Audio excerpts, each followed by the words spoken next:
Hello and welcome to Note by Note. I was talking along to myself because of the sound. Can you guys hear me now?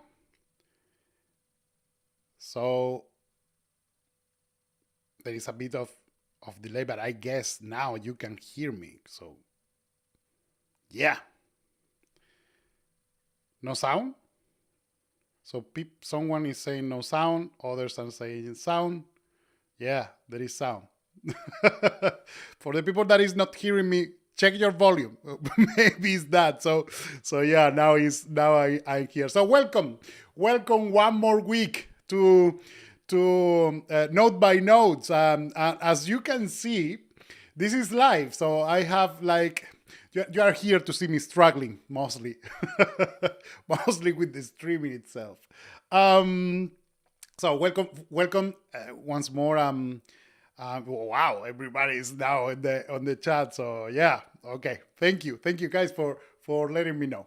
Um, I have to say that I'm overwhelmed by the support that I'm receiving for this streaming. I was thinking that this was going to be something like very boring, just watching me comping shots because that is those are the rules of this streaming. It's just me uh, comping, not knowing what to do next because nothing is prepared. Okay, that is the key of this. So I'm just going to be on the go, playing, trying things, discovering how to solve the struggle because that is what I find most important. It's super cool when you see the breakdowns and you see the presentations and all the super cool people telling you how cool they are because they are doing super cool things. But I am missing this thing. I would like more genuine talks of people telling me how they struggle, the difficulties, the moment that you are just tearing your hair apart. That is something that I'm really interested in. So that's why I'm being honest and I'm compositing here without preparing anything and without even searching or whatever is happening to the shot that we have been comping together for the last 4 hours and a half. So it's half a day of comp. So that is happening live. Okay. So those are the rules in here. So first of all, as always, I would like to thank Foundry for sponsoring this session too, and of course they are like my family. I really love them. I will be nobody without Nuke because that is the stone that I built my whole thing, my whole life. So first of all, thank you and thank you to all the engineers that are working in there to make the software awesome. Guys, that we have a giveaway of Nuke Indie 1 year subscription. Of course, let's start by announcing who was the winner of last week. So the winner was Diego Yorgi, or Georgi. I don't know the pronunciation, so sorry about that. But yeah, you can see on the screen the winner. So congratulations. Foundry will contact you just to give you all the details, and you have 1 year Nuke Indie. Remember that Nuke Indie is the version that I'm using here. So we are discovering the limitations, the so-called limitations, because I still haven't found any limitations, honestly. So I feel no difference for everything that I'm doing in terms of compositing. And if you want to participate in the giveaway, here on the screen you have the address. You can scan the QR code, and also I'm going to put it on the chat so you guys can also click in the link and participate in there. So yeah, thanks Foundry for supporting another week.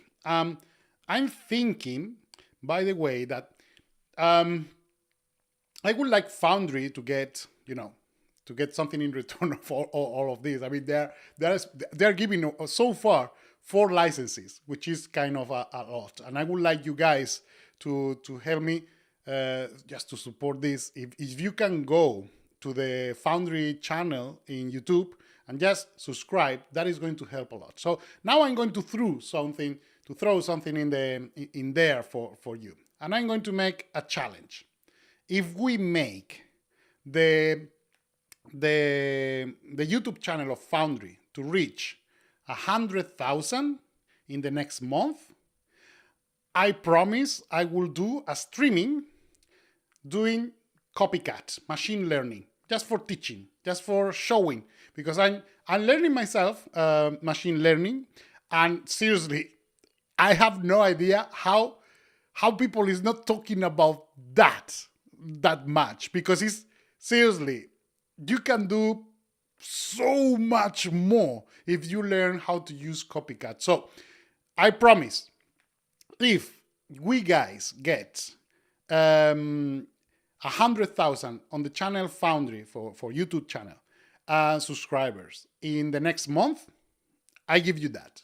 Okay, so I put it there. I will put the challenge also on LinkedIn and my social media. That, by the way, if you want to know what is my social media, you have in the chat my link tree, so you can just search and in there. So also that we are talking about subscribing, remember that we can just I can ask you to please subscribe to my own channel. Okay. So before we start, just let me set, because remember that last week I was on the other streaming. So let me check. I was in the studio back in Italy. Now I am back in London. So I'm just going to put, because I don't think I have the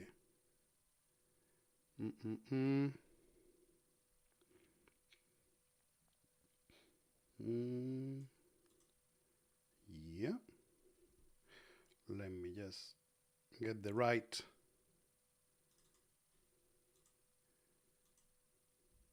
Yeah, this is it.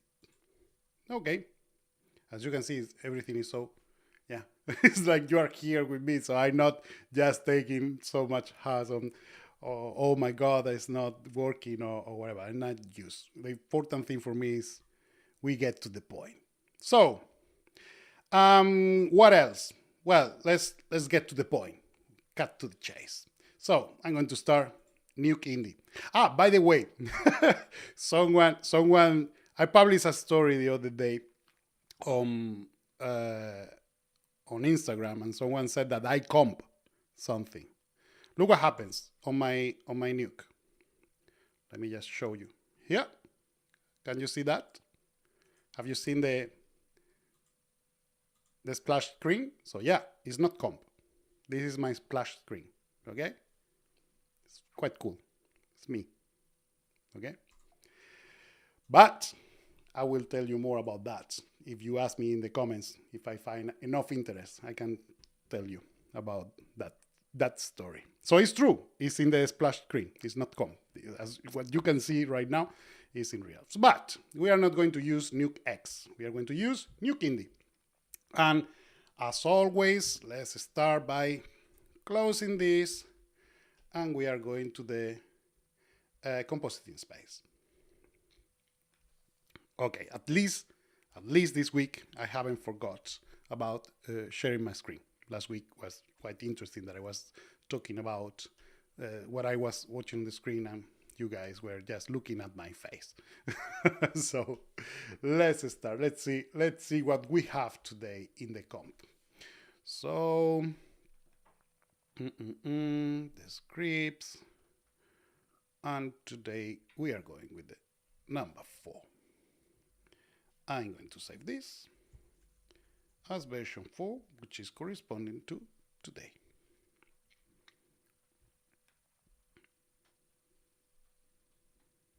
Okay, here you are. We need the rotor here and a few things. We are going to take care of that later, okay? We were talking about the look of things. We were having also a bit of references that I need to relocate because I was moving them. So give me just a sec. references. I'm just going to copy this. And this is the HD wallpaper, this one. And the rest is going to be here, here. By the way, has anybody using Nuke Indie? Is anybody finding any real limitations on the software? I mean, something that is avoiding you or preventing you to do something that you need to do as a compositor.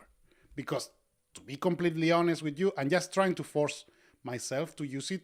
I have a Nuke X license, so I don't use usually a Nuke Indie, but I understand that the difference on the price is quite significant. But to be honest, in what you need to do as a compositor, you don't need the Nuke X. To be honest, these days I'm using more Nuke Studio as a supervisor, just to take care of the whole thing. But I mean, as a compositor, I don't think you need the Nuke X. Everybody tends to see Nuke X as the regular version of Nuke, and everything else is like a reduced version of Nuke. While actually, I will say like Nuke without the X is like the regular Nuke, as it was intended to be. Nuke X has more features, so you can become like a facility, so you can do way more things. But usually, yeah, if you are working in a facility that you have, for instance, a match mover, you don't need to do the match move yourself. So you don't need camera tracking, for instance. So Nuke normal without the X is good enough. So the thing of the limitations about Nuke Indie that many people is complaining about the limitations, to be honest, is like for the deal in the price, it's a very good deal. So you have like the software that is perfect. So if someone knows any kind of limitations of something that you really need, let's talk about it, because I'm interested about that perception of the limitations. Because of course, the price of Nuke X is not something that you can afford if you are working in the industry, of course. But Nuke Indie is a very different thing, and I'm quite pleased with that. I don't feel any real difference. Okay, enough talk. Let's walk with what we have. So we were talking in the last week about the environment, these atmospherics and this thing that I quite like. I think now it's time to start creating some sort of layout.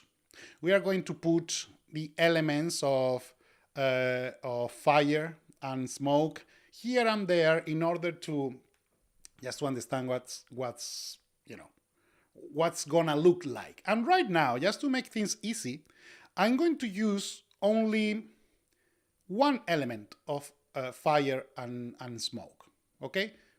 Because I just want to understand this. Maybe, and this is something very cheeky that I'm going to do right now, but maybe Action VFX, the amazing company that produce elements that you can get, maybe they can sponsor this and I can use their elements. I would love to. So, Luke, you're hearing me now. Yeah, why not? You can sponsor me, okay? Let's see. Maybe next week I can use their elements. Let's see. This is another challenge, okay? Just because why not? Okay, in the meantime, I'm just going to use this element of fire that I have somewhere in here.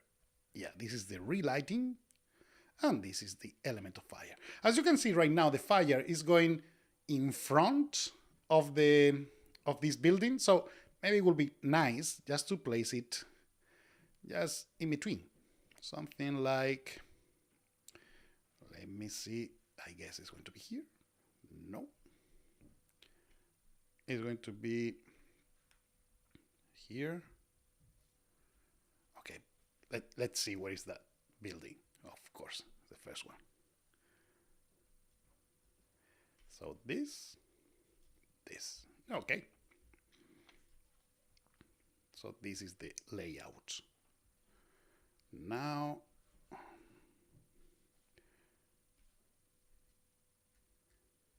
okay. I have also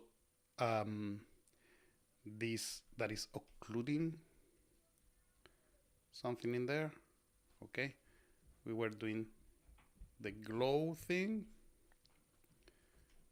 but also has the alpha. So in here I have that strange things that are happening because of the alpha of this. So I'm just going to prevent the alpha to go through. So RGB, I'm just going to mix the RGB. So with this, the alpha should be, yeah, untouched. Yeah, here you are. Okay, so now this is the layout of the comp as the state that we have right now. Something that I haven't added, and maybe I'm going to add it right now, is like, can you see that I can feel the difference between, you know, where that foggy element is starting, which is just made with the depth. So what I'm going to do now is I'm just going to apply a general foggy effect. Remember that when we are matching CG to the plates, we are actually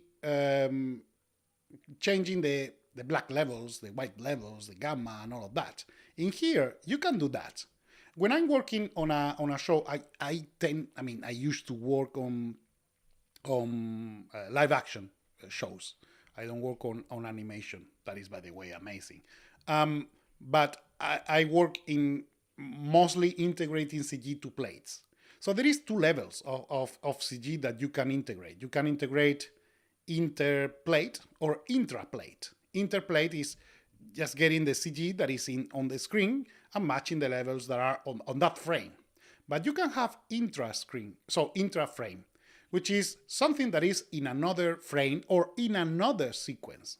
So for that, you can load a piece of footage of any, preferably that a shot that is adjacent in the cut, and that is going to give you a good idea of the black levels, and you can even match it. Okay, in here, because all my references that I have are kind of very far from the mood that I want, I'm just going to go arbitrarily and just apply whatever I consider is good. Okay, so I'm just going to apply in here full CG, and having references is so important. So black level. So I'm going to go with the lift. Okay, so I'm just going to lift a bit everything.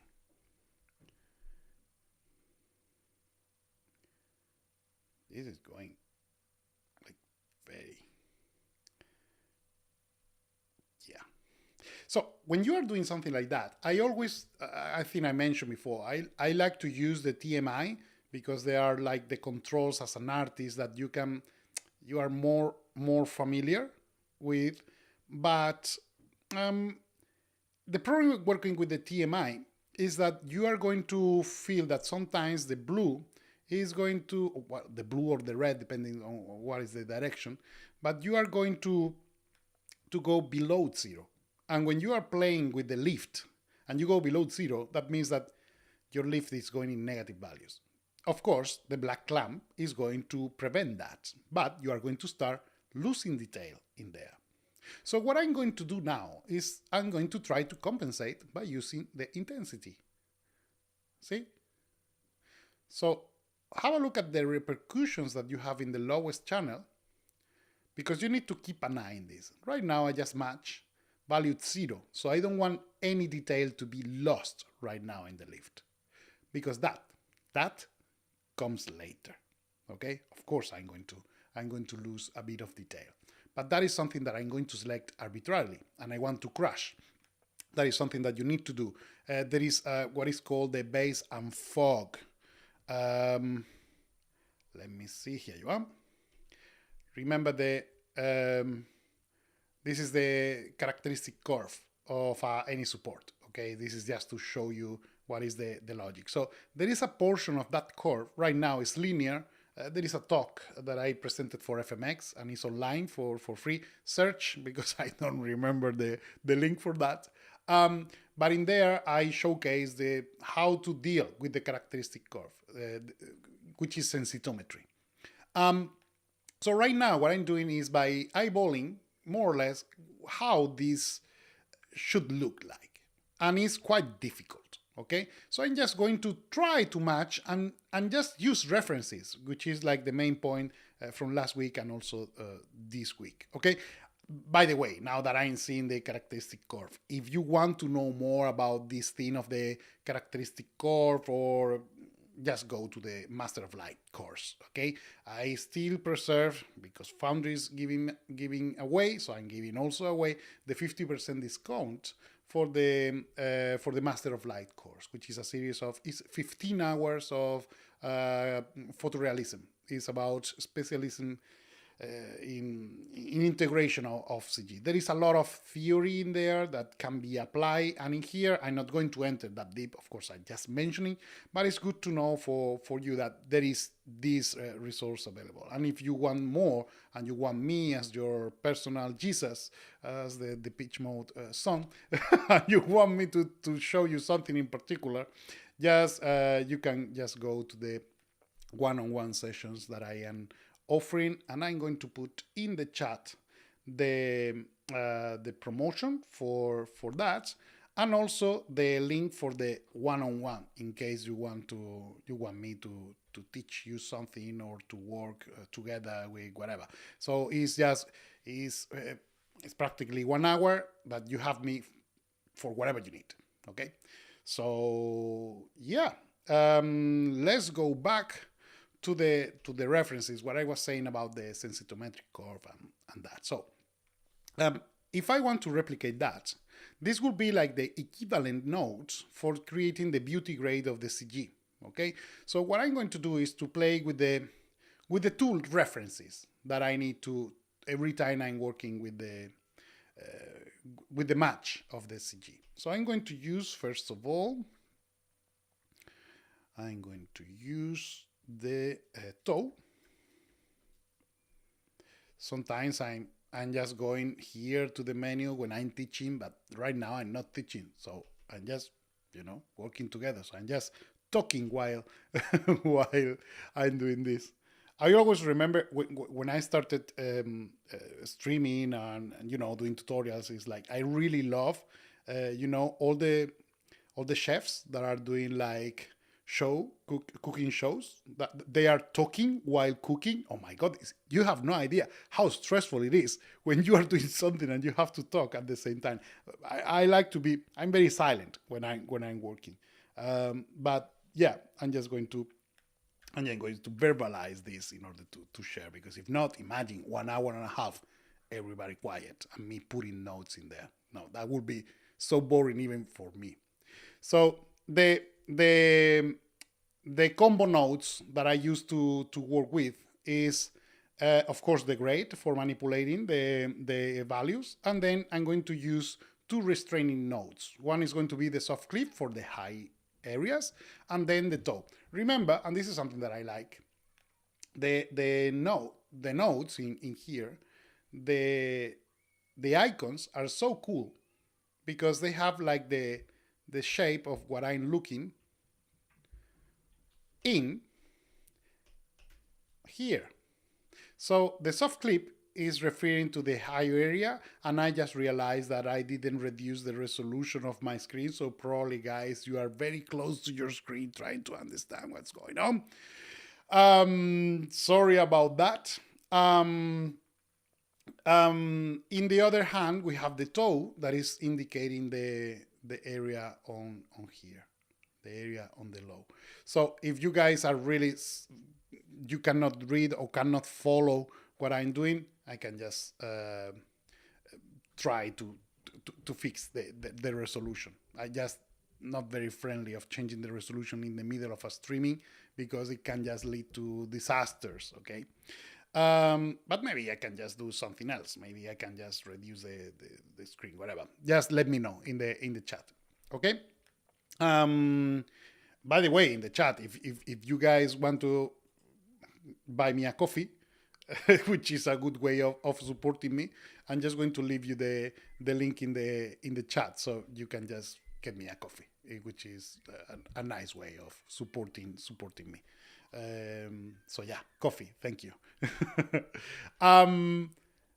Let's have a look how I like to use this. Okay, I can use the pictures in here, but because they are not very good in terms of, I mean, they are not scans, they are just images that I was downloaded. And again, in this streaming, I have to remind you that I don't own the copyright of any of the images that are in here. I'm not even selling them or whatever. I'm just using them as a demonstration. Okay, so they are just random images.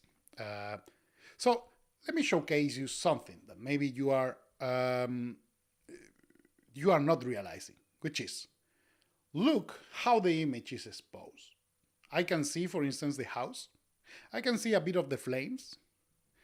The flames in here are looking, now the term is going to be quite fun. They are looking born, which means when we are talking about exposure, the born is like clip. It's just going so bright that you are losing the detail, okay?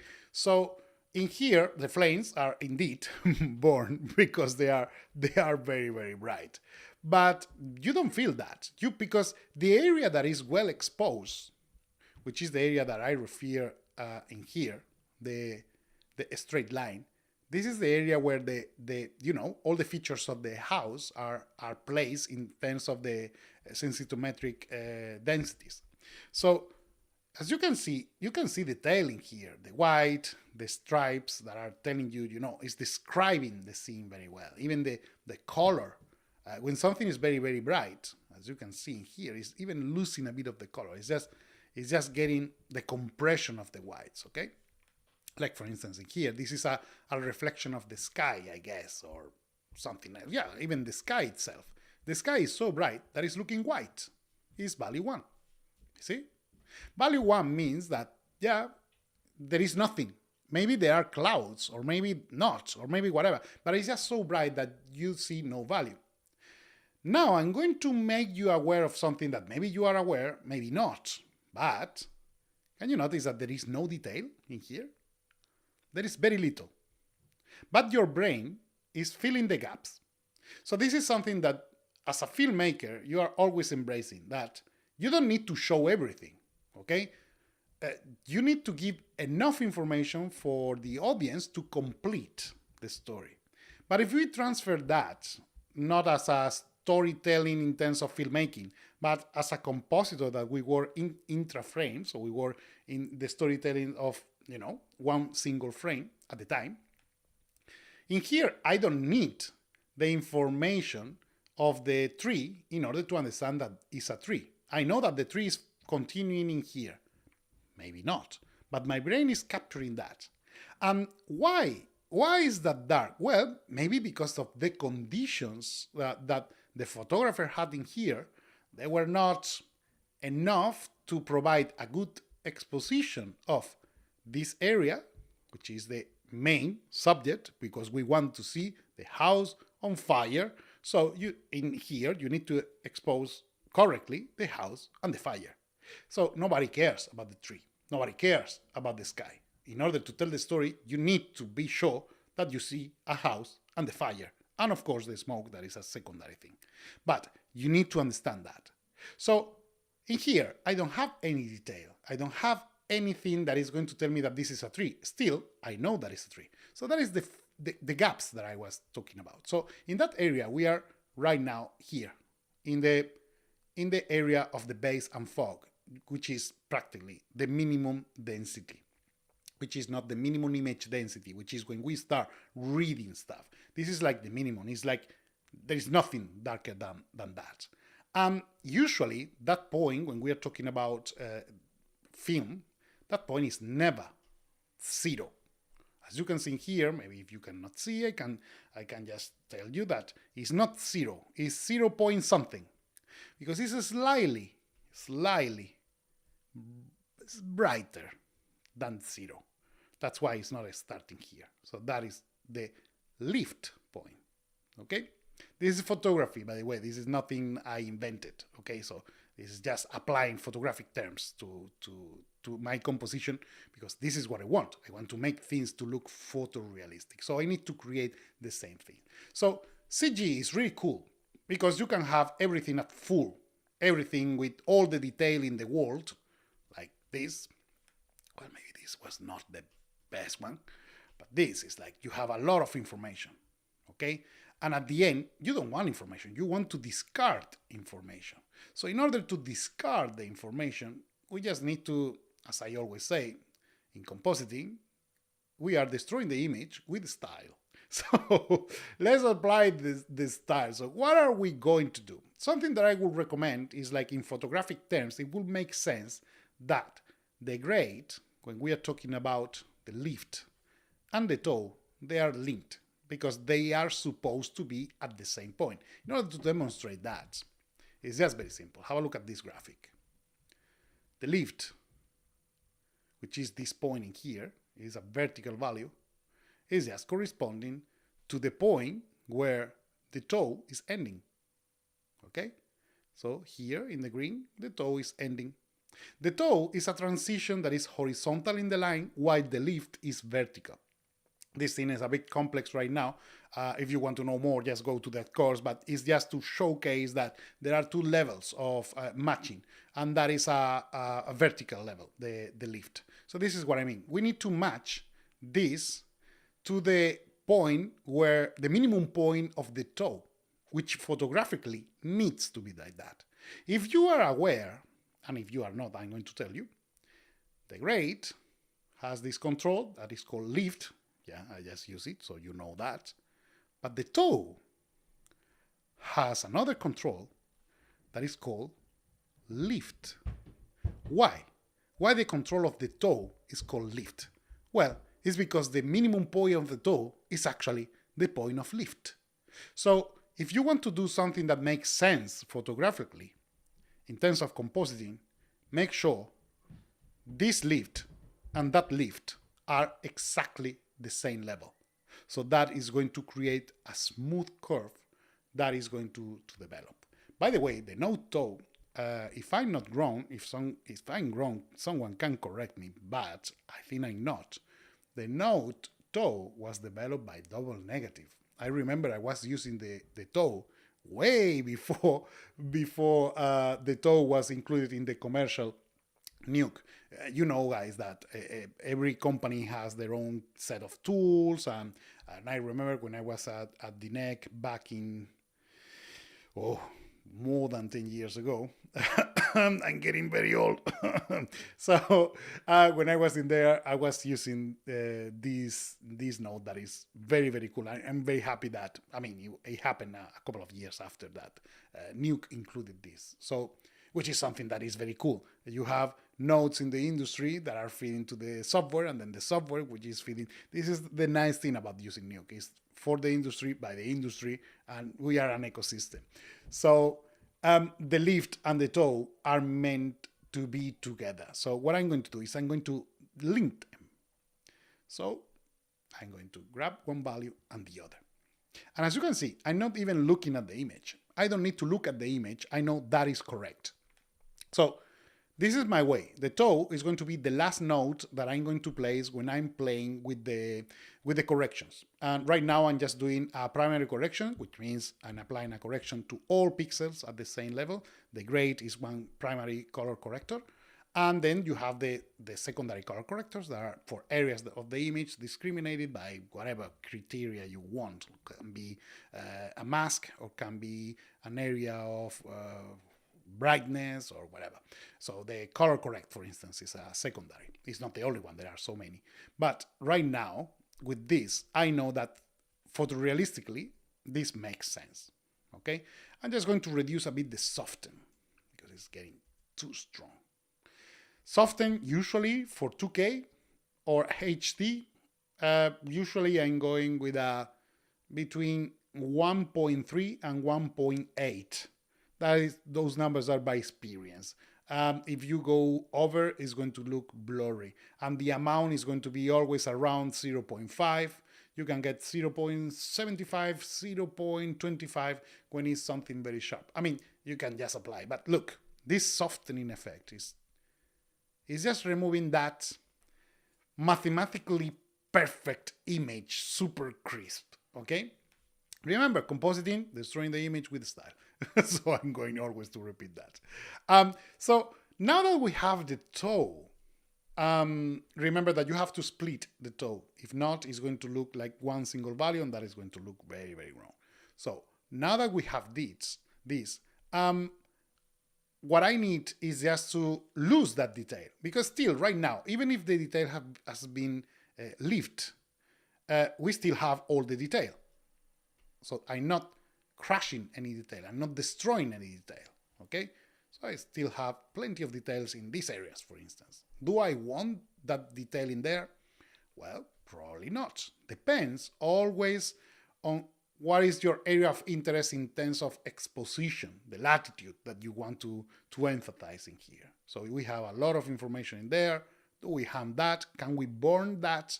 Yeah, it makes sense. By the way, be careful. When we are burning something in film or in a HDR or, in the non-linearized 8 bits, which is from 0 to 1. In here, we can go something like value 13.5. The Xenon, I remember the Xenon file was clipping at 13.5. That is the logarithmic point of clip. And still you can have more values normalized, but it's kind of important that you understand certain values. If not, you are just going to have something that is going to look digitaloid. And I like images that look very organic. That's why all cameras in the world are still trying to replicate the celluloid, the film stock, which is beautiful in itself. I agree with Mr. Christopher Nolan that is the best support and the most quality support that you have available in there, especially if you are working with the IMAX, of course. But in terms of the densities, the amount of information, the latitude that you can get is true, is really, really special. Of course, the film has other things that bother a lot. But yeah, in terms of the amount of information you get to describe light is way, way better.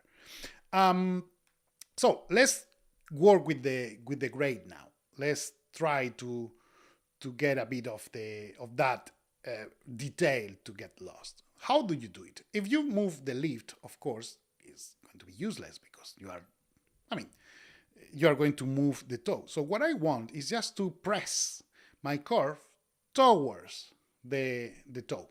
Just in order to visualize this, what I want is just to compress everything towards this line. The point of the lift is not allowing anything to go below. Okay, so I'm just going to crush everything against that. Okay, so let's have a look in here how this is going to look. I'm going to exaggerate, okay? Just in order to understand my points. I'm just going to reduce. See that I'm reducing so much that I'm actually losing mostly everything. Even the colors are getting destroyed and very weird. But you are losing so much detail that practically makes no sense. So this is what I mean. I want to lose. Remember that I can put it like that, for instance. And you can argue that, oh yeah, you lose all the detail in there. Well, remember, someone took a picture of this house in fire and they didn't care much about the trees behind. So what is your point of interest? And this, my dear friends, this is storytelling. At the moment you are deciding where to focus the viewer, where to put things in a certain way that are going to lead the view or the experience or the storytelling or the capabilities of the frame or the points of attention, call it whatever you want. But by the moment you are conditioning in a conscious way the experience of the viewer towards the photograph that you are working with, that is storytelling. So that's why for me it is important. You need to be, you need to be quite bold in order to destroy all the details, especially because someone else have been working so hard in the textures and in the models, and then you arrive like, yeah, let's kill it. Well, why not? If you have the support of the director of photography, the visual effects supervisor, the directors, the producer, and the one who pays you, yeah, of course you can do that. But maybe try to be in agreement with everybody. So don't remember that you don't work alone, and your shot needs to belong to the sequence. But remember that when you are growing as a compositor, and maybe I hope you guys get to a compositing supervisor or visual effects supervisor, remember this. It's like you can focus a lot on the ideas that you want to converge in a shot. Compositors are artists are storytellers. Okay, so let me crush this a bit, something like that. Have a look at the difference. So I'm losing plenty of detail, and everything is looking like reddish. Well, why not? The aspect of the reddish tone of that black is because of the lift. So now, yeah, I can modify this. So I'm going to reduce the saturation. See that when I'm touching the saturation, everything goes to the maximum here. So they are lifting. So just be careful that you don't lift so much, because the resulting value right now is 0.05, which is really, really high. Depends on what is the footage, what is the stock that you are having. That is going to have a different look. That's why I was asking you. Yes, try to match. I can just match the levels of anything that I like. But in here, I'm just going to try to keep things slightly more natural. Slightly, because this is already looking quite extreme. Saturation 1. This is not going to get over any value below 0, so I'm going to say that this is good enough. Look at the difference. It's giving character to the image. Then remember that the offset is just going to compress things towards the lower area. By the way, guys, you guys are very quiet on the chat. Are you guys sleeping, or are you having dinner, lunch, breakfast? I don't know, wherever you are. But what's going on? Maybe I'm just going to use this to tell you, please subscribe. Maybe have a look at the chat, what's going on. Maybe I have been talking along and I forgot something. So can you guys tell me that you are alive on the chat? I'm just getting worried. Okay, so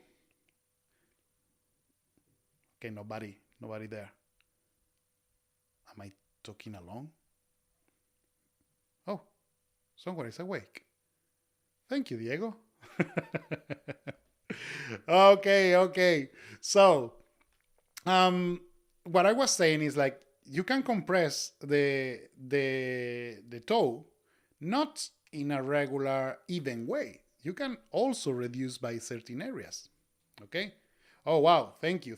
Wow, I just got all the messages all at once. So thank you for there. Imagine, I don't want to be streaming alone or something like that, or maybe I forgot something and then people is just waiting for me.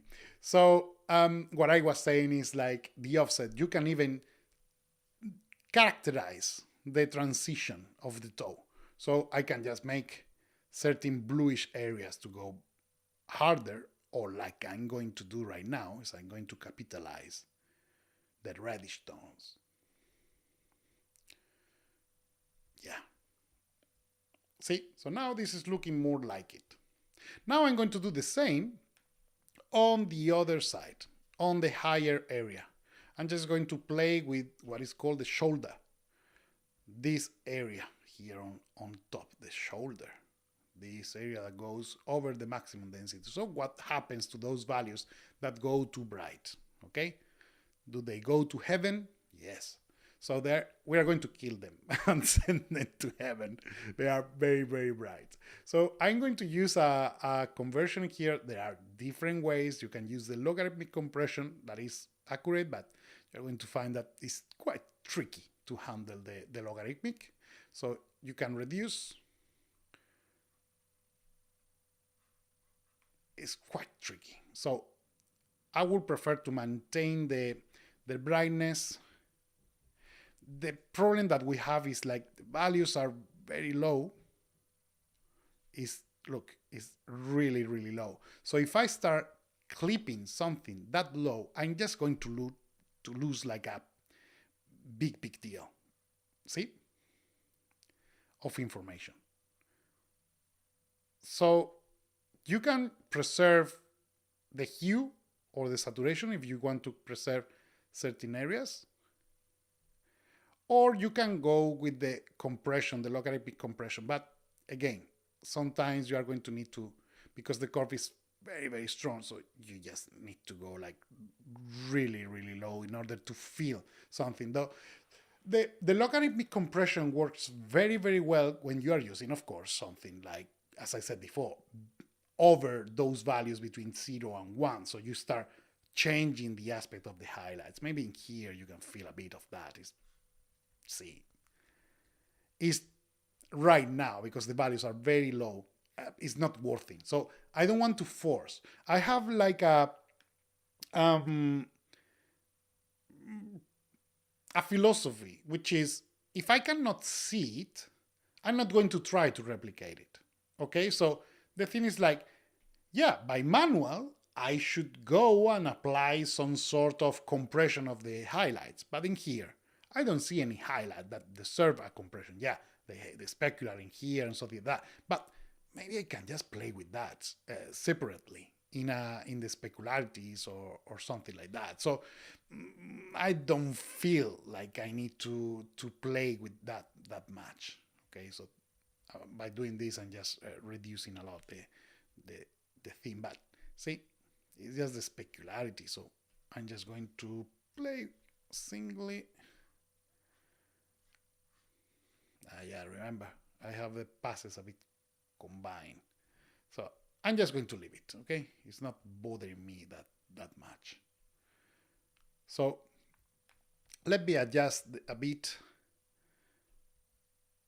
the offset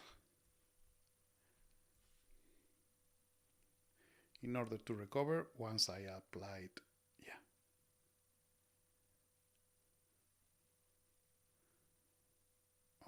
Okay. And now I'm just going to apply a bit of gamma in order to distribute the contrast. Just to be clear, the gamma is not to touch the midtones.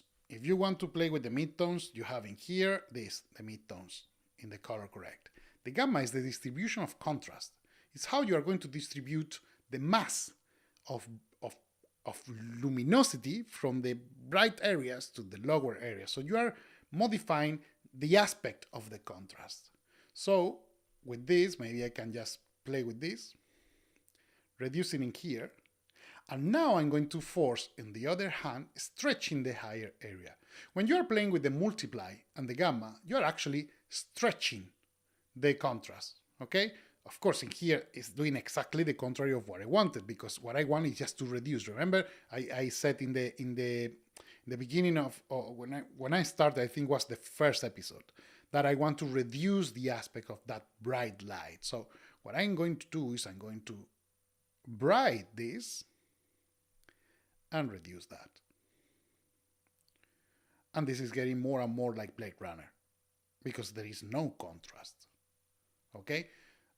Yeah, the specularity. I see on the chat that people is getting bored by the specularity. No worries, I'm going to take care of that, because right now I just want to keep the concept. So as you can see here, I'm reducing so much the contrast that everything is looking kind of flat, which is again the silhouettes of Roger Deakins in Blade Runner that I love. Amazing visual effects, very well deserved Oscar. I think he won the Oscar. Did they? If not, it was an injustice. But it was really, really good. For sure, cinematography was with the Oscar. Someone in the chat, remember if they won the Oscar? I think so. It was double negative. One of them. I'm getting too old. So yeah. Anyway, so yeah, this is the reduction. Of course, I don't want to go that extreme. Okay, but yeah, can you see that the reduction of the contrast is just resulting in like you have more light in the shadows, less light in the hide area. So yeah, see, it's getting that aspect of the contrast. Again, this is a bit too much. So I'm going to reduce something like this. Sick enough. Now, for the people that is really hating the highlights on the specularities of this window and this, let's see what we can do. That is a specular. Indirect and direct. This is the problem. Specularity is also in the direct. Yes. So how can I fix that? Well, I can just I can do something which is kind of strange, because the direct contains the specular. I'm just going to remove the specular from the direct. So I'm going to use the from. Remember, the from is like minus with the inputs revert. So instead of being this minus that, from is this minus that. So instead of A minus B, it's going to be B minus A. Okay? There is a question in the chat that I think is interesting. How much is color grading the job of compositor, and how much the colorist? Who decide? The colorist. Color grading is for the colorist. But you need to preserve the logic in the shot. So if the logic of the shot is decided by one other shot, that is what is called the hero or the master or whatever you want to call it, you need to replicate that shot. The colorist is just going to correct the film in absolute terms. You are correcting the film in relative terms, relative to the reference shot, the reference frame, the reference whatever, but you have reference. Colorists don't. Colorists work in a wider spectrum of color, literally. So yeah, this is going to be without the specularity. And this is the specularity. So we'll give the preload, and you have to as per that lot. Yeah, well, the colorist can give you and should give you a first light, what is called, or a first grading, or something that is going to tell you more or less what is the intention of the colorist. And that is going to give you an idea of where the detail needs to be pulled and where not. Because if the detail, imagine that, the colorists want to put everything dark in the background, for instance, just something silly. And then you spend so much time in there. That is a waste of time. So that's why it's never a good idea just to work without any intention of the colorist. This is a creative media with many, many people working. So the more communication we have between all the people that is making decisions, the more the decision is going to be oriented towards the storytelling. So that is what I meant. Okay. Is my son interested in my job? James, by the way, hello, James. James is my son. And someone asked me, is he interested in my job? I don't think so. He has better plans. So no, I mean, if he wants to be a visual effects artist, he's always welcome, but I just want him to be happy, which is the most important thing that as a father can do. And my parents on that regard were very, very supportive. I wanted to be an artist very, very early, and they always wanted me to be happy. So I remember my father, when I told him I want to be an artist and I want to go to another city to study, and he said, you can do whatever you want, but at 10 you have to be at home. So of course he was joking, but they were always very, very supportive. And I'm going to do the same. If James wants to be a visual effects artist, I will be happy. If not, I will be happy as well. So yeah. So yeah, let's see what's in here now. Now there is less specularity. Of course, I kill that. Maybe I kill a bit too much. But in here, I'm just having that. See? So I can, just by reducing, it's reducing in one side and adding in another, so it's a bit of that. But someone is being bothered by this, and that someone is me. So can we apply this soft clip there? Well, let's apply it. You are going to discover, but there are easier ways to do that, but let's do it the expensive way. Let's do it with the, applying a soft clip here. So let's apply the soft clip here because it's very photorealistic. Sometimes, remember, I say many times, quick and dirty. That is the best way. But let's use it now. Soft clip is going to be here. Soft clip. Here you are. And let's try to correct this from here. Let's apply it. Let's preserve. Whatever, it's just white, so I don't care much. Something like this. Yeah. See? It's very little. So as soon as I go over 1, because this has been normalized at 1, the renders as well. Yeah, I'm just clipping that. Let's do it the brutal way. Let's use the sandpaper of compositing. The clamp. That horrible node that is doing the dirty job of the highlights or the blacks. Let's just use sandpaper in here. So let's release the minimum and let's just kill the maximum. Make sure you don't kill the alpha in here and just bypassing this, so it's not a problem. But that can happen also, that can affect other areas that are not intended. But look at this. Look how beautifully destroyed is that. You guys happier? See? No highlights in here. Now, yeah, the clamp is a very cheap node. That is doing the job. But, oh la la, what is happening in here? See what I meant?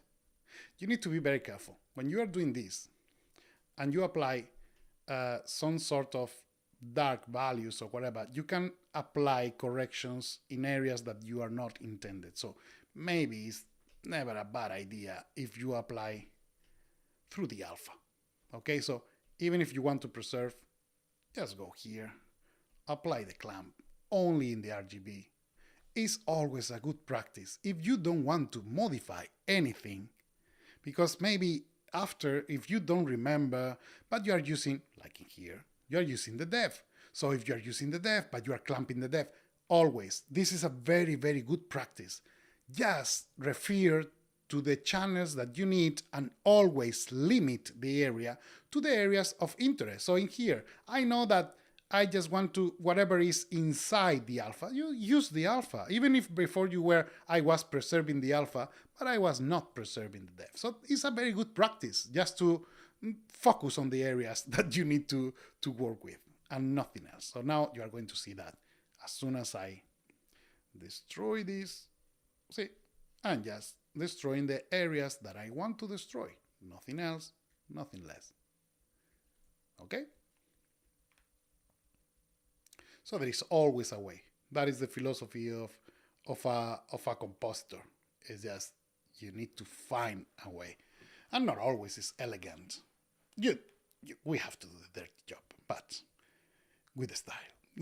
So, okay, so this is going to be my overall look. Okay, again, I'm just working, just for whoever is just joining the party later, big strokes. So I'm just going to work just quick and dirty, everything, just slapping everything in there. And then, once I have the layout in terms of compositing, and I know everything is in place and what I want, and then I start just refining. Everything is going to be easier if you don't spend much time. Don't try to work everything at once and super detail in a little area, and then something else is going to be broken. And remember that as a good philosophy, it's just going to be just try to get everything at once, because maybe something happens and the shot needs to go, or something, whatever. It's just try to keep everything more or less balanced instead of focusing to one area and just leaving the rest like, not half. So that's why I'm just trying to play a bit with everything, and then I'm going to fix. I'm aware that in here I have an error. I'm aware that I have only one element, that the relighting maybe is not great, that I don't have maybe the glow that is, who cares? I just want to make sure overall everything is looking logic. Okay, so as I said in the beginning, let's place more elements of fire. Okay, so I have one car in here with the fire. So this time I'm going to do it really cheap and really easy. So I was using in here the relighting workflow. Now I'm not going to use the relighting anymore.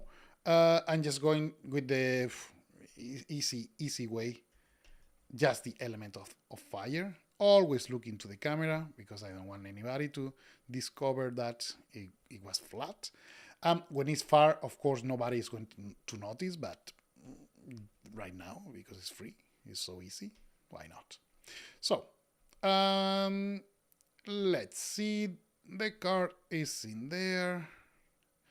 Let's go with the transform. That before I was using the light. Now I'm not going to use the light anymore, but I'm going to use an axis to drive the transformation, just because the day I want to put a light, I'm just going to find the position very easily, and I'm going to replicate that, so I'm just starting on one point. So the axis is always going to drive a light and the car itself. So here you go. So I'm going to move the element. I'm going to look in here, or I'm going to create another scene. Are you guys enjoying this? Do you want me to do something else? Are you getting bored? I mean, it's not like I'm going to change my streaming because you are finding it bored, but it's just to understand if you guys are enjoying or not. So, yeah. So, okay. Sometimes you are going to hear me a bit of silence. It's because I'm trying to keep an eye on the chat. Here you are.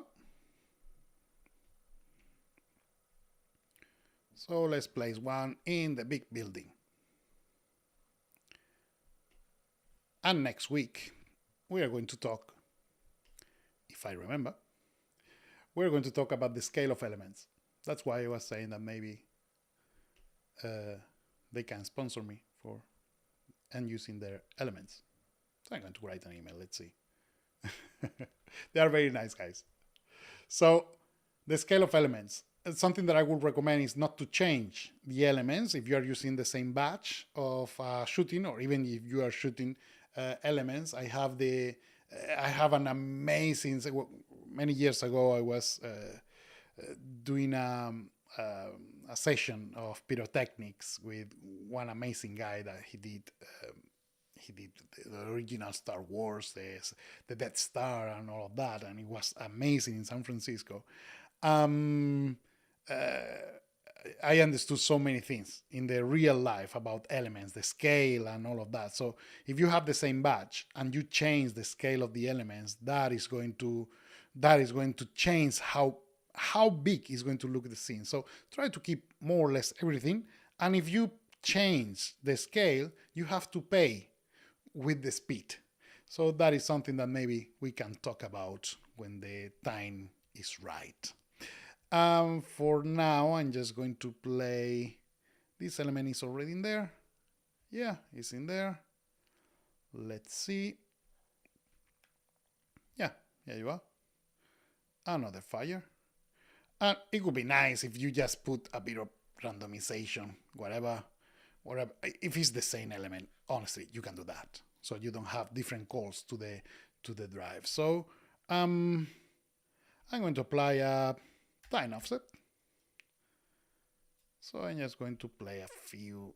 I don't even remember how many frames do we have in here. So we don't have much to play. But anyway, I'm just going to do this because why not? So 20 frames of difference. So I have one element in there. And the nice thing of doing this with the camera is everything is looking perfectly aligned. So right now, there is something that I have to do because it just, I feel I can't continue. There is a mess in here and I hate that. I cannot work it. It's like working with my hands dirty or with a lotion in my hands. I can't. I just can't. So I'm just going to take just a few moments just to put things on the right place. Okay, I'm just going to leave that.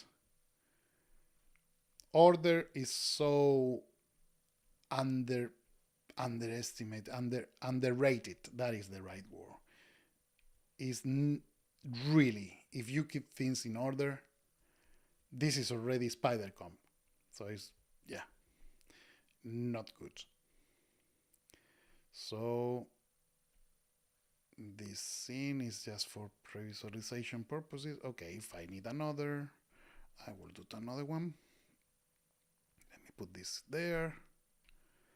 This is the reconciliation.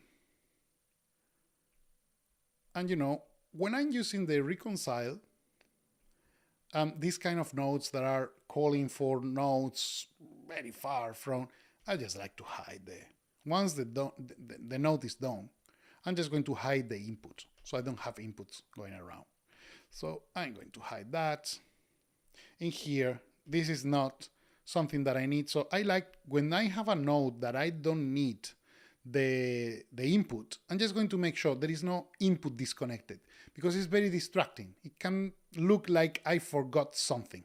So I don't like to have inputs. Of course, in here, I'm not going to avoid the connections because I need one connection, but I don't like nodes with hanging around with the arrows anywhere. So I'm just going to put that in here. Here. And this is becoming now a video. You see those videos that are super relaxing of people doing things like reconstruction of old things and rebuilding. I find that so soothing, so amazing. So I'm doing exactly the same. So imagine a streaming of me just putting order to scripts. Maybe that is an idea I should explore. So again, this is a scene that is just for pre-visualization purposes. I know that because I have everything that is connected to the position 2 points is just for pre-visualization. So remove and remove. This kind of pre-visualization, I like to do it when I need it. And when I don't need it, I remove it. Maybe I leave one master for everything just in order to have something in there, but usually I just prefer not to have anything and then build at the moment. So right now, this is like, oof, a lot of things going around. How can we do that? Well, the nice thing is that space in Nuke is free. So let's make a space. Okay, so now with more space, I can just think better. So let's put this here.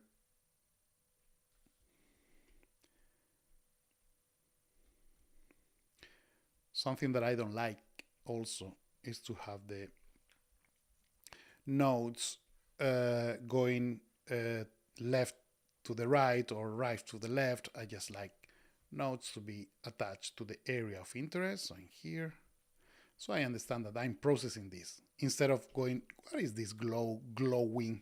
So it's a good idea. There are certain nodes that I like to, I can accept kind of a exception, which is this, for instance. I can put this horizontally because I know it's a technical correction. So it's not something that I'm adjusting artistically. So a technical correction, I can put it in there because once the technical correction is addressed, I don't need to play with that anymore. But when it's a node that is just dealing with an aspect that I need to take in creative terms, I need to understand what is the logic process of this. So that's why I put the glow near to this node, which is the one that is dealing with, and then the result is coming here. In here, in this streaming, I'm not using much labeling of the nodes, because if I just go like super crazy with the organization, it's just become very boring. So, but yeah, it's always a good practice just to put. Clarity is never enough. Being clear in what you are doing, trust me, is never too much. So just go with that as much as you like. It's not going to create any problem, an excess of clarity. So yeah, that is what I meant. So I'm going to put in here, that is the axis that is driving, and then I have this. That is, of course, looking. I'm just going to place it here. It's important that I lay out also the fundamentals of the construction of the relighting and everything, because this is going to be a recursive structure. So it's something that is going to grow. So I just need to play in a way that I know is going to be recursively repeated. So for instance, in here, I know that the relight is going to the original, and then this scene is going there. Is something that I don't like. When I have 3D elements that are going to be some at the end, like for instance the relight, is maybe a good idea that you do this. Notes, when you have a look at this, I know that this is the catalyzer. This is the one that is receiving from this, and that. If you put something like this at a certain distance, you don't understand if this is going there or this is going there. So again, it's just try to make your own life easier just by placing some sort of logic. And the logic that the comp goes always and foremost top down is a very good practice. So in here, I have, for instance, the scene that is going down, or the basic material. And the basic material, it has so many arrows that are floating in there. And it's like, did I forget something? No, let's hide the arrows. So this is clarity, not just in the structure of the nodes, how the nodes are positioned, but also the logic of how the nodes are laying along. In here, the camera, as you can see, there is no look or axis because the camera cannot be attached, because it's my real, it's the original camera. So I shouldn't modify that camera. In the other hand, I have in here the axis of that light and the light itself. So I can play like this right now. I'm going to need to apply in other places, but this is right now what is going to happen. So there is, in this structure, there are two ways. I'm going to remove the inputs of the axis. And now there are two different things that needs to be. One is the area of the relight that is coming to the right, and then the area of the structure of the actual cars that are taking. This is going to this area. So every element is going to have, of course, the camera that is having the big pipe, and then the light that is coming in here. So maybe I can use the axis this way. So I can put and stack things. Well, let's see. In here I have my tower of elements that right now I'm using one, but I'm planning to use more. So my car that I'm going to apply near the element, because I want this is going to be my geometry. So both is the image and the car that is placed the image. So I'm going to place that in here. Then I'm going to make a bit of room for the time offset. And again, I know certain people like to use postage stamps. I'm not that keen on using postage stamp because it reminds me of read notes. So it's something strange. So I use postage stamps for other things. So again, the transform geo, this is going to the axis that is driving this, of course. Yeah, the light and the... I'm going to apply the light. Let's do the same thing. So I'm going to clone the light. Why I'm cloning? Because it's fire and it's the same element. So it should be the same amount of fire. So this is the logic that I always use. I like to clone as much as possible because if I have a stack of elements or a stack of anything, it just makes sense that everything is driven by the same kind of values.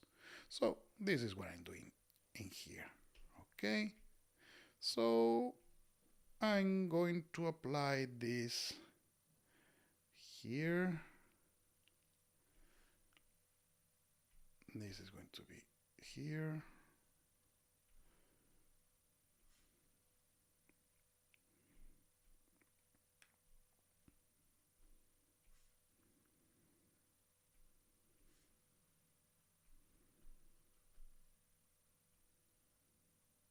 I'm silent again. Feels so strange. You know, it's kind of a strange thing when you are doing a streaming because I'm actually talking along. And it's quite strange. I'm used to record tutorials and that, but I always prefer to go, talking to people, to actual people.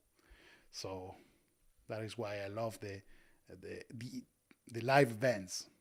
I will be this year at FMX, by the way. If someone is coming, please say hi. So, yeah. I don't need this again. The inputs here and there. And now this is going to be a structure and just going to be a bit of a space. So semantically, they are going to be very close to each other. So now I'm just arranging things in a way that are going to make sense. See, everything is coming down in here. Usually, I'm going to say that the main input of a scene, like a transform geo or of that, is going to be the image, the card that is modifying. So I'm going to privilege always the vertical line to keep the whole thing in the same logic. So the camera can be, well, the look is going to come from the right side of this. So I'm going to leave one line, and here you are. Now I'm going to put in here. So as you can see, I have the same structure. Okay, now what I'm going to need is just to give enough space to the scene in order to preserve the same logic of the scene. So I'm going to apply one in there, another in here. And I'm going to start by this, then having that, but again, never horizontal with these kind of rounded elements. I'm just going to do a bit of that, just to have a bit. Same is going to happen here. Not horizontal. I mean, there is nothing wrong with go horizontal with a scene, because in any case, I assume that it's going to be the vertical one, the output, but it's not a bad practice. Scenes are rounded because of that. They are made for having this kind of distribution. Okay?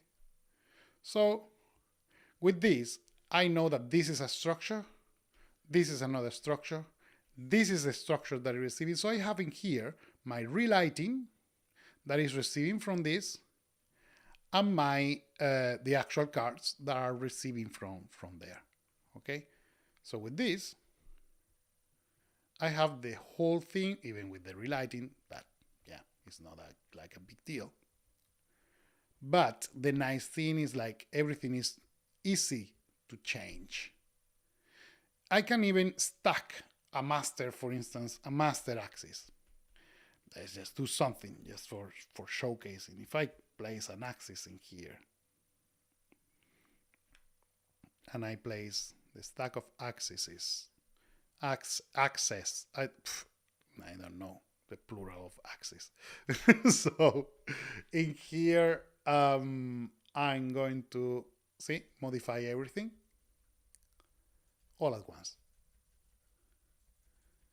So I can have like one master control in case, in this case, honestly, it's not making that different, but maybe if I want to push things back, see, you can have like one control to rule them all. So this is something that I'm going to put in here. Of course, I will need to apply the arrows and everything as always. So this is telling you, hey, there are things that are connected here, even if you don't see them.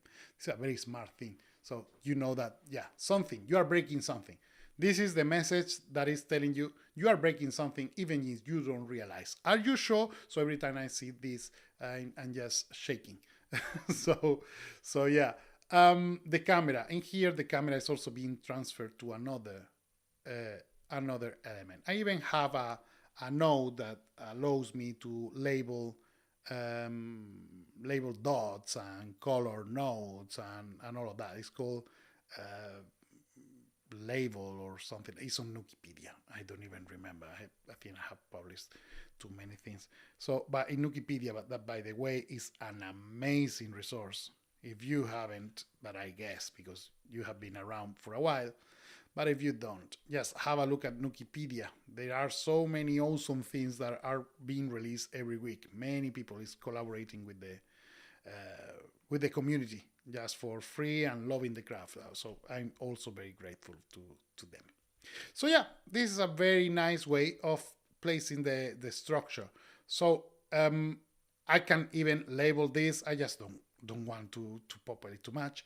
The arrows, can you see the clones? So everything is driving one to another. That is something very, very cool. So you don't need to focus on doing recursive things. So when you are planning, when you are creating the layout, keep in mind this thing. Keep in mind to do things once to rule them all. So you don't have to modify all the time the same thing. Okay. So let me just make sure everything is going to be in place. So, okay. 2 elements. I'm going to place another one in there because I think it's going to be a cool thing. So how do I create another element? This is going to be a very easy one. First of all, I'm going to make sure I have enough space. And now I'm discovering that, oh, I'm using the camera twice. So I can actually just plug this in here and I'm removing one node. Removing nodes, recursive reads, like for instance, the camera is actually very helpful. If something happens and you need to update the camera, you just go to one node, not to several nodes in the middle. So I'm just saving time to myself in the future. So just take care of yourself in the future and that is going to help. Okay. Again, another reformatting here that is helping with this. Okay. Here you are. Let's place that element. So to do that, it's just as simple as copy, paste, and make sure you are replicating the same formula. So this is going to be, this is the place in here. Yeah, I'm going to plug this in here. My axis, I'm just going to take care of that. The transform. So I'm just going to plug up the card.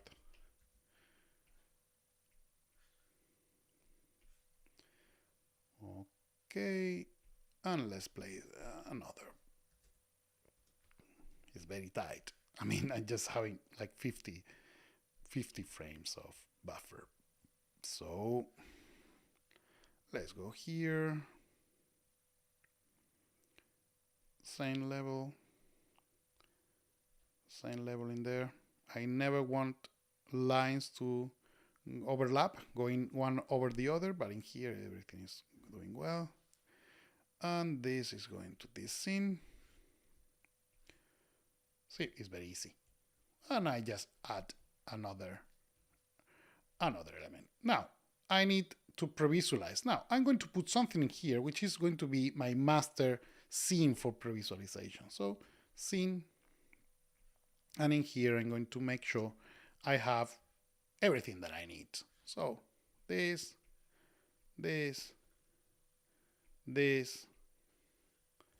and of course, this. And now I'm just going to hide the arrows. And this requires now a label, which is like fire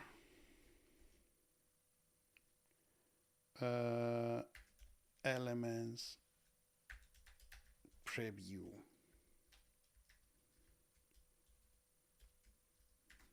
Okay. So I know that this is the preview. See, and I don't need to. So let's place that here. So I'm going to grab this axis. There. Hugo is in the house. Hello, my friend. No worries. And just honor to have Hugo in here as always.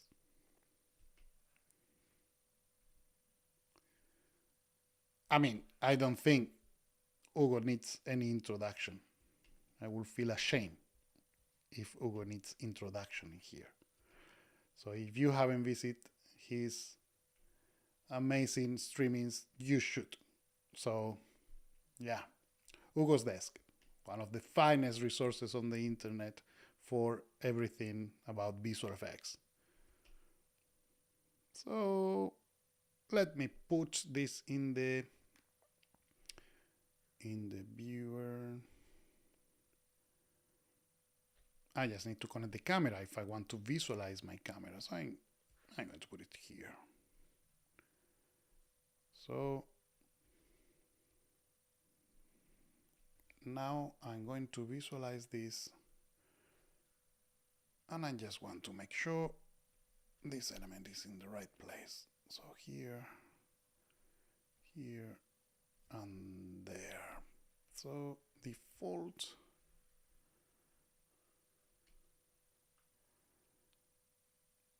is there. That is the point that I meant.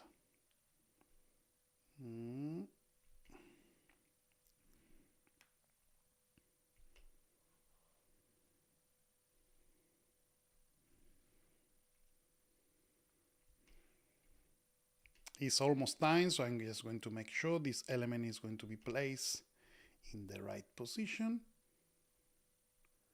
See, even the relight is so cute. Okay, I think that is about right. Here you are. It's not. It's actually here. So let me just try to. I can just go and stitch it to one of the points, but I just want to do it by eye.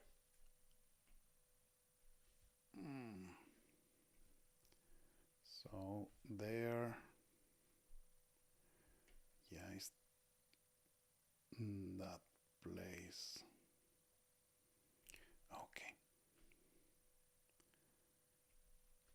Okay, there and there.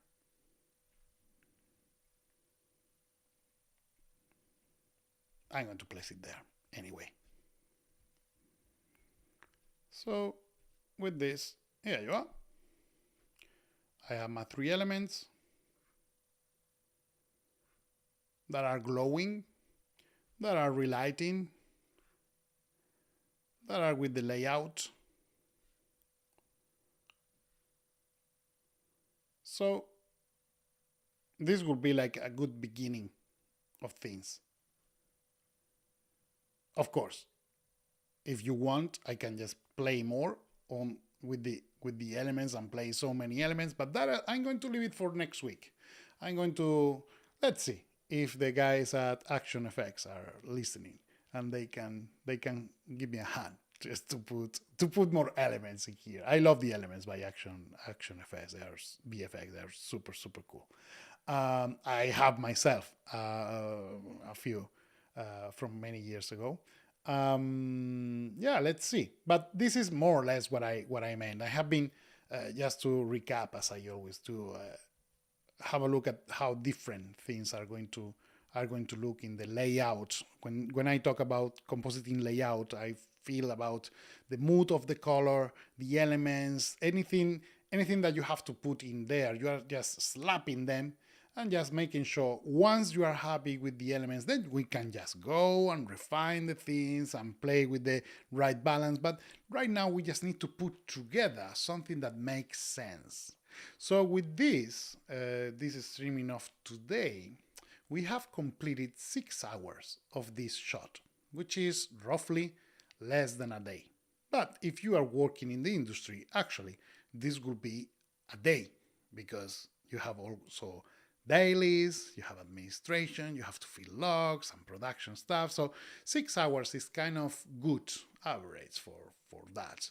I mean, if I work more than 6 hours a day, I'm not doing my finest work after 6 hours. I'm just getting exhausted because I work very very intense when I'm working when I'm smashing pixels. So have breaks. That is something very healthy, and try to keep yourself hydrated and refreshed, and think that there is a life also outside compositing outside our world. So it's also good to go and visit the real world. If you don't observe the real world, what can you replicate? So I think I'm going to leave it here for today. I just want to thank you. Remember that the giveaway is now closed, and next week I'm going to announce who won the 1 year subscription of Nuke Indie. Again, as you can see, I'm not finding any real restrictions in the software. Of course, we are going to keep using it, and we are going to see what's happened next. But I feel quite confident, and I never used Nuke Indie before this. So, I mean, there is nothing else to add. I would like to remind you that if you guys can subscribe to the to Foundry's YouTube channel, and if we make 100,000 before 1 month, I'm just going to give you special thanks just by showcasing this beautiful thing. So I'm going to also to do that machine learning masterclass, okay, for you. So we're going to keep talking about this more. As always, if you want to get in touch, you have my links. I would appreciate if you want to subscribe. What else? What I can say? Just thank you. I think you guys are amazing just for being here watching me comp. But yeah, that is what we have. We share what we love, and I really love this craft. So I hope to see you next week. Until then, keep smashing pixels and destroying images with style. Thank you very much, and see you next Tuesday. Bye.